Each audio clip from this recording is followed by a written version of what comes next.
It's the new Jennifer Angels podcast. This episode is Angel in Law, Maureen Franco. I'm Anne Franco, this week's co-host. You may recognize a common last name for our guests and me. Spoiler alert, it's my mom. Surprise! And okay, one small correction, and it's Angel in the Law. But yeah, I'm Aaron Setliff. I'm the division chief of the Protective Order Unit at the El Paso County Attorney's Office. And yes, this is the first episode in which the co-host is directly related to the guest. And so who better, don't you think, to interview someone on their contributions to helping encourage healthy self-image for teens than the person's actual teen child. So brilliant, if I do say so myself. What do you think about this approach, Anne? I like it. My mom's my best friend, and she definitely inspires me. So she's a great, great woman. I mean, she is listening, so okay, I guess that. No, I bet it all comes from the heart for sure. So, okay, in the words of my nephew, let's do this. Maureen Scott Franco attended UT Austin in 1986 and obtained a degree in government and a minor in Spanish. She then graduated from Baylor Law School in 1989 and became licensed in Texas that same year. Maureen first started in the Federal Public Defender's Office for the Western District of Texas, that's a mouthful, in 1993. She left for private practice in 2001, but returned to the FPD, Federal Public Defenders, in 2002 and worked her way up to her current position as the appointed Federal Public Defender for the Western District in 2013. Along the way, she's handled Criminal Justice Act cases, served on and chaired the State Bar of Texas Grievance Committee, been a fellow of the Texas Bar Foundation and the El Paso Criminal Justice Selection Committee, currently acts as co-chair of the Western District of Texas CJA Plan and the Western District of Texas Disciplinary Committee. Maureen is even licensed in the Fifth Circuit and the United States Supreme Court. Awards? She's got them. The Outstanding Government Attorney from the El Paso Bar Association, 2007 to 2008, and again 2012 to 2013. And she was awarded the El Paso Criminal Law Group Champion of the Defense in 2025. Welcome, Maureen. Thank you. Thank you, Aaron. I'm happy to be here. And hello there, Anne-Marie. Hi there. So people might think, like, why don't y'all just do it together, like the interview together? Would that work out this time? Not really, right? No, because I'm in Washington right now, so that did not work out. In some ways I'm envious and in some ways I'm not. DC seems like a place wrought with lots of intrigue these days. Seems like it. I haven't really seen yet. I've been working since I got here, so. Well, I'm glad you were able to fit us in because I know it was a busy travel day. And Anne is chomping at the bit to ask you all the deep and difficult questions. She's going to be real hard-hitting today. Okay, and this is where my official co-host duties start, and I get to ask the first couple of questions. Let's begin with, who are you? Well, I think Aaron already said who I was, but I'm Maureen Franco. I'm the Federal Public Defender for the Western District of Texas and have been a criminal defense lawyer since I graduated from law school pretty much in 1989. And I'm a mom to you and to your older brother and to the two dogs that we have at home. And, just here living the life, living the dream. I really need to know the names of the dogs. This is highly important. Zoe and Diana. Okay. And I know I'm jumping in on a bunch of follow-up questions to the who are you part, but can I ask a couple more? Maybe you might want to catch her with some too. So my quick follow-up is, what's a public defender? You were just talking about that. I don't know that everyone knows what that is. So a public defender is someone who is appointed by the court to represent someone who can't afford a lawyer. And it all came about in the Gideon case in 1963, Gideon versus Rainwhite, where the Supreme Court said that if your liberty is at risk, that you're entitled to have an attorney appointed to you. And so the following year, in 1964, Congress passed the Criminal Justice Act, which is what you'd referred to earlier. And that's what established the federal public defender system, which is a bifurcated or a two-tiered system. And one is offices that, like mine, that are what we refer to as institutional defenders. And the other are private lawyers that are appointed by the court to represent indigent clients. And so a lot of times the panel will get the cases because we're conflicted out, like you can't represent both co-defendants, or, you know, if our workload's too much or whatever, but the court kind of makes the decision as to who gets what case. And there's a common practice that we want them to get at least 25% of the cases that come in so that they can stay current in the law. And then the last part of kind of what I do is it's an important part of our job too, is that we train other criminal justice act lawyers. And so every year we set up a training and we go to all 7 divisions in the Western District of Texas, and we present a training for our lawyers, but also the court-appointed lawyers. I dive real deep, real fast, Dan, on all this lawyer talk, but that Western District stuff, what does that mean? So Western districts of Texas, like many states, are divided up into more than one district. But New Mexico has one, Arizona has one, but Texas has 4. So it's the Northern District, which is like the Dallas area, Eastern District, which is Beaumont, Southern District, which would be Houston, and then Laredo and McAllen. And then the Western District of Texas is from El Paso, and it goes all the way through West Texas to Waco, Austin, and San Antonio. And then as you head your way back west, then you're going to hit our offices in Del Rio, which is on the border. It's east and south of here. And we go as far north as Midland, Odessa. That's bigger than most states. I'll just put it out there. That's huge. 92,000 square miles. Wow. That's a lot of responsibility for you, Maureen. How's that land with you? How has it land with you over the years? Well, I mean, you know, it's a juggling act. So it's and being a parent, being a mom is, you know, it's definitely a delicate balance to try to make sure that I'm meeting all my obligations. But you know, I think my kids have grown up around it so that they kind of see that this is mom. And so I try to do my best to be present when I'm with them and be present when I'm at work, and unless of course they need something, and then work waits.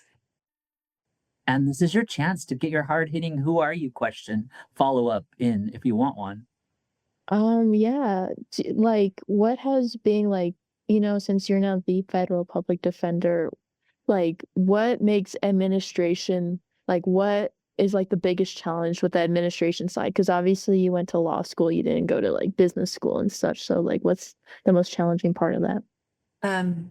Trying to no offense, Aaron, but trying to manage lawyers is very difficult.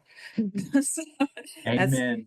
the old saying of herding cats. So, but they're feral cats with rabies. But yeah. All this is very true. I guess we've talked about this before, but I really like your answer to it, so we can talk about it. But, you know, being a defense lawyer, you know, it comes with a lot of, you know, weight because it's like a lot of stigmas that come tied to it, like, oh, you're defending these kinds of horrible people or whatnot. So, like, what's your response to that? Like, how are you able to defend people that are charged with, you know, in crazy crimes? Because it's in our Constitution, and I believe in the Constitution, and our Constitution says that you have a right to counsel, and if you can't afford one will be provided to you. So I think if I had a problem with that concept, then I never would have gone into defense work at all. I think most times, I mean, yes, sometimes you have terrible people who have done terrible things, but most times it's good people who have just made an unfortunate mistake or 2 or 3, but, you know, depending. But, you know, with the cases that grew up, so to speak, grew up in the law doing, a lot of it was immigration cases. These are good people that were coming back to go back with their families to make a better life for themselves.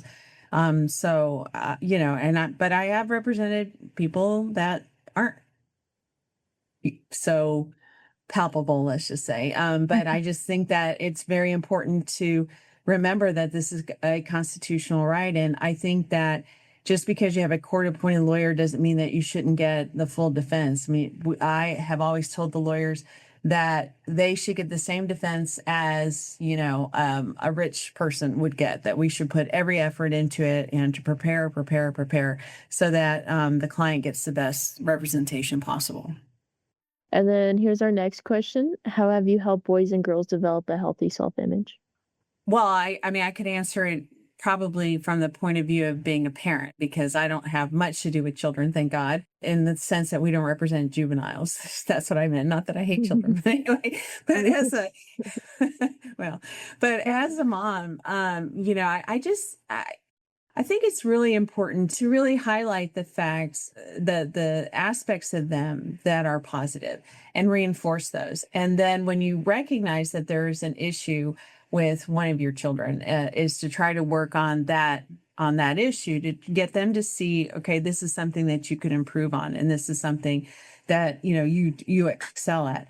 And so it's very delicate, and certainly as they get older, it's very delicate, because you don't know if you're going to walk into a minefield by telling your child, oh, hey, great job, or well, why did you get a B on that test, right? So It sounds like so I don't know your family. You have a sibling, Anne, or Marina, another child? Yes, Amory has an older brother who's 24. Okay, now we're gonna get into it. Aha. I'm curious about the difference between raising Anne, who I've gotten to know a little bit through mock trial, and raising your older child. Worlds apart. I'm gonna close her ears right now, so she won't listen. You can tell me inside stuff. They're very different people. Anne Marie is very self-driven. She takes a lot of pride in doing well, and she prepares, and she doesn't try to just wing it or just expect that she doesn't have to work hard in order to get a good result. I mean, she recognizes that I'm going to have to work hard to get a good result.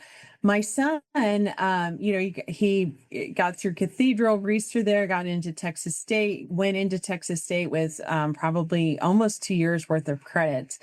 And so, and excelled there, and then decided he was going to go to graduate school, and he has a master's in political science. And when he graduated from college, he had a double major in history and political science. And so, very well accomplished, but he just, in some ways, he waits till the last minute. Okay, I'll just call it like it is. And so that a lot of times it puts pressure on himself to do it. But I think that originally he was planning on becoming a professor. He wanted to get his PhD, but then after his master's, because he did a thesis on a dissertation, but a thesis, and that was a tough go for him. And I think he now has just wanted to take a break from school. So he's trying to figure out what he wants to do. So he moved back home, and I'm sure Amory's real thrilled about that. As he tries to figure out what the chapter is for him.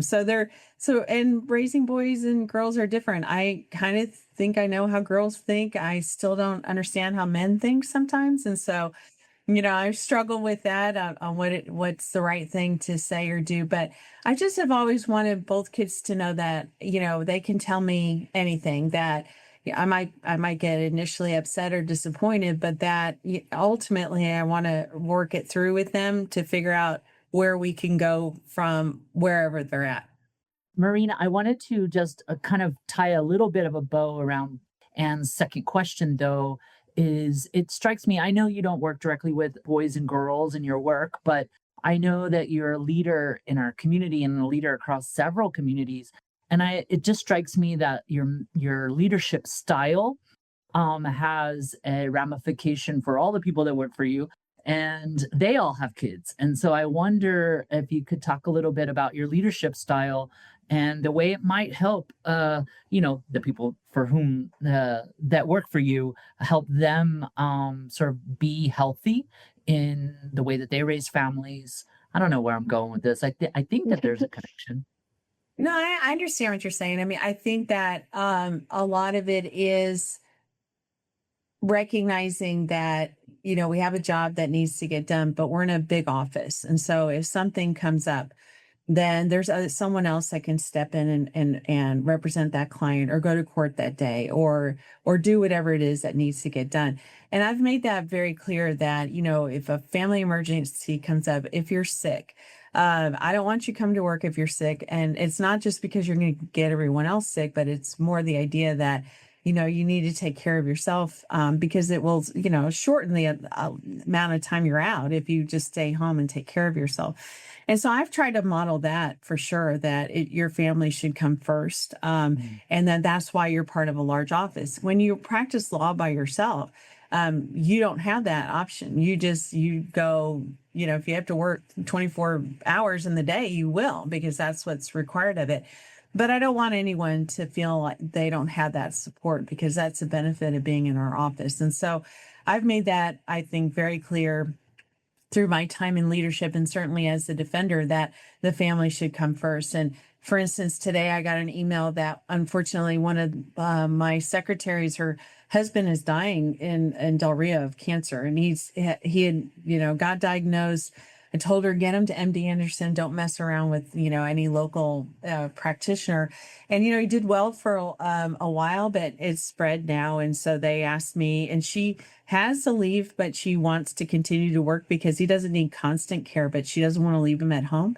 And so they asked me if she could telework until, this situation gets resolved. And, of course, the answer to that is going to be yes. But I know a lot of employers would say no. I mean, if you can't come to the office, you can't do the job. So, I think that if you kind of model that, then your kids see, well, and especially young girls will see, I really can have a career, and I can have a family, and I could have a husband or a wife or whoever, and I could still do all these things and still have a career. And so I think that that's good modeling too. And that would be for lawyers in the office to the clerks that answer the phone. I mean, I think that that's important, because that's modeling, that you can't have it all. You can't have it all at the same time, but you can definitely have it all at different times. So well put. I knew I was thinking of something smart, and you put words to it. I appreciate that. So our third question is the fun one for me. I mean, they're all fun, but the fun one for me, because I get to turn it back on my co-host. I get to ask Anne whether she's had any challenges in developing a healthy self-image, and if she wants to talk about them. And full disclosure, everyone, it's probably listened to every episode as soon as it comes out. But I've asked her, I think, twice already, so she may have to come up with something new. But have you had challenges in developing a healthy self-image? Yeah, so I kind of gave probably a way too long answer last time, but I was kind of brainstorming before we started, and I think with I guess challenges that I face is kind of what we were touching back earlier.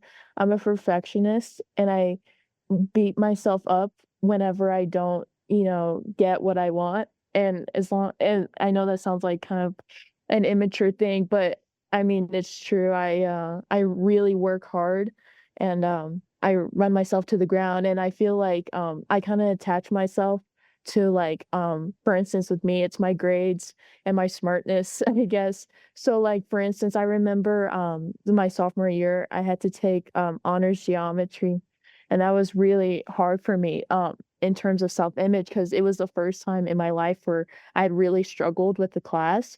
So, like, when I I wasn't, don't think you're the only ones that struggled with honors geometry. By the way, put that out there. Sorry. I mean, it was terrible. I mean, I would come, like, crying to my mom, be like, "I don't understand it. I can't stop, failing these quizzes that she would give us every single day." But, but it was just that was really hard for my self-image, was just I put all of my, self-worth onto my grades and into my smartness and my intelligence, and once that was challenged, I kinda broke down, because that had never really happened to me before. But I guess, like, what I learned from that is that I'm worth more than what my honors geometry grade was when I was 15. You know what I mean? And I think that's just really important, that you're worth more than your grades when you're a teenager. Obviously, it's important to get good grades, but you can't just attach your entire identity to that. Because I think I told myself too that, like, I don't know, that I wasn't this and I wasn't that, but I did get good grades though, so I put all my, worth into that. And I think what I learned from that was to, not do that and to just put my worth into, other things. I mean, and I do value my intelligence and I still work hard. I think it's a good trait to have is my ability to work hard and to persevere. But I think you need to like kind of give your mind a break sometimes and be like, it's not that deep. Green, I don't know, maybe she talks like this in at dinner or whatever, but just in the time I've interacted with Anne, she always throws out these truth bombs that are so like wise and reflective. It just is striking to me. I wonder if is this a regular Tuesday for you? Yo, yes, it's a regular Tuesday. She's very, very, very smart and very intuitive and able to do self-reflection. Yeah, so it's always a joy to have time to just talk to her. And I enjoy, even though she can drive herself to school, I enjoy our car rides in the morning when I pick her up in the afternoon, because that's a time for us that we're in the car, we're not looking at each other. So it gives us an opportunity to just talk. But I think that probably it's unique to her. It's probably also because she had a brother who was 7 years older than her, and she was born to two parents that were a lot older. And I never spoke to her like a baby. I didn't speak to either of them as babies. I couldn't wait until they could talk so I could have conversations with them. But I think that I think she might have unfortunately inherited my perfectionism trait, which is not a great trait to have at all times. And a lot of times I have to remind myself not to push her so much because she has it innately. So she doesn't need it from an exterior point of view. So because she has it already, but she's pretty awesome. Oh, She thank can you. hear us. What are we doing? Saying all I that. know. But yeah, I definitely do think I was never really my parents never really talked to me in a baby voice. Neither did my aunt who took care of me when my parents were at work.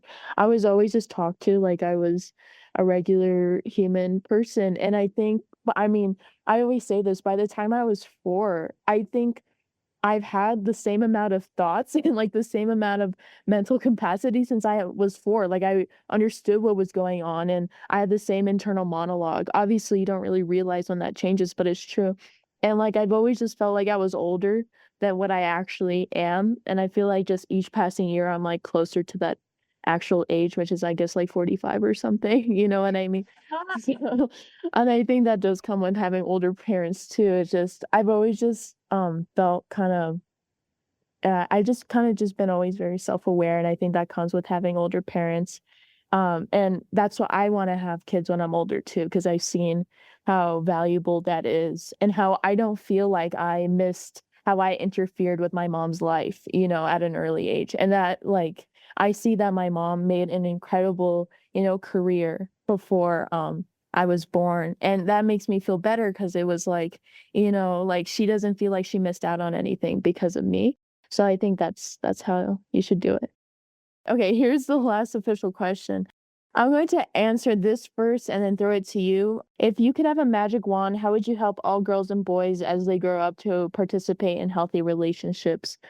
And I guess if it goes to me first, I think a magic wand, I said this in the last episode again, is just people having a respect for women and men, not taking advantage of, toxic masculinity and stuff. But I also think just empathy. I think empathy is something that's so important in this day and age, and it's definitely one of the strongest strengths you can have. The reason why our world functions is because of empathy. I think the ability to put yourself in someone else's shoes is some of the most valuable traits you can have. So I think if I had a magic wand, I would have everybody experience empathy for the other person.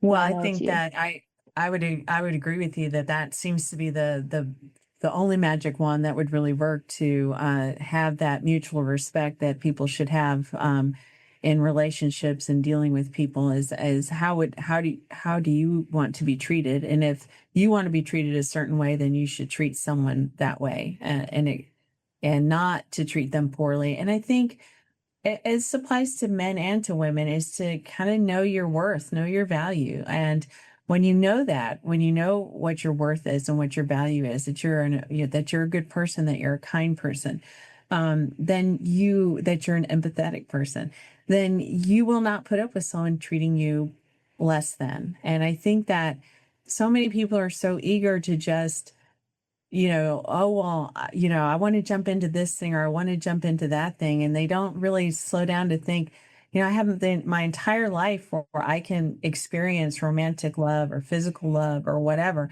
And why don't you just enjoy the here and now, right now? And so I think that also takes some pressure off of, young people as they engage in relationships with each other. It's just like, there shouldn't be a big rush to do any of that stuff. And you should really be empathetic and put yourself in the other person's shoe, and treat them with respect. You would want to be treated with respect. So why wouldn't you respect someone else? Okay, so we'll work on that. So I stumble over my words. I'm so excited about the empathetic conversation and that wand. I made a promise last episode, I think, where I was going to write all the wand wishes down, and we'd work on making them a reality. Because I think that you only can make things reality by wishing for them or having a magic wand and sort of conceptualizing it. And if we don't conceptualize it, then we'll never change, sort of the state of things. So anyway, that's my homework assignment that I gave myself. So yeah. So what time is it there in DC? It's 7:40. Wow. So it's been a long day. I was going to say another word, but it's just a really long day for you. So we really appreciate you coming on this podcast. We're so excited about the structure of it, and to have such an important, influential guest in one of our very first episodes. It's just a big get for us. And I know Anne only had to call you up or go into the other room and ask you, but it really means a lot to us. It's really impactful. Well, you have very kind words for me, and I appreciate that. And I appreciate all the work that you did with Anne Marie on the mock trial also. So hopefully next year y'all will sweep it, right? Yeah, let's talk trash right now. We are gonna go so far here, right, Anne? Yes, we are going to win. Thanks a lot, Marie. All right, thank you. I appreciate it. Thank you. Bye. Hi, it's Vera Chacon, Angel on the Street, and I want to talk about how mock trial can contribute to a healthy self-image and my personal experience in mock trial. Mock trial can help kids develop a positive self-image because it gives them the chance to speak up and realize that their ideas matter. When students prepare arguments, present in front of others, and work together as a team, they start to build confidence in their ability. It shows them that they're capable of thinking critically and contributing to something meaningful. For me, mock trial really fits my personality. For those who know me, you know that I am very social, I have a strong personality, and I'm really interested in law, which made mock trial perfect for me. Mock trial gave me a place where I can express my ideas and work with others in a really productive way. One of the things I valued most was the people I met through it. At the beginning, I didn't know everyone on my team, but through participating, preparing, struggling together, we all got really close. That teamwork and that support made it so much easier to build confidence and feel comfortable sharing my voice. It also helped me to grow as a leader by encouraging others to speak up and contribute their ideas too. And overall, even if someone isn't interested in law specifically, I believe that mock trial opens so many doors. It helps build skills like public speaking, teamwork, and critical thinking that are extremely useful in almost any field. And overall, it helps students recognize their strength and feel a bit more confident in who they are. And what is mock trial? Mock trial is a club in high school in which students from various grades come together and compete in cases with each other against other schools. Anything else you want to add, Anne? Special thanks to Jennifer Ann's group for supporting this project. Want to know more about the amazing teen dating violence prevention work that Jennifer Ann's group does? Head to jenniferann.org to find out more, and then follow them on Facebook and Instagram.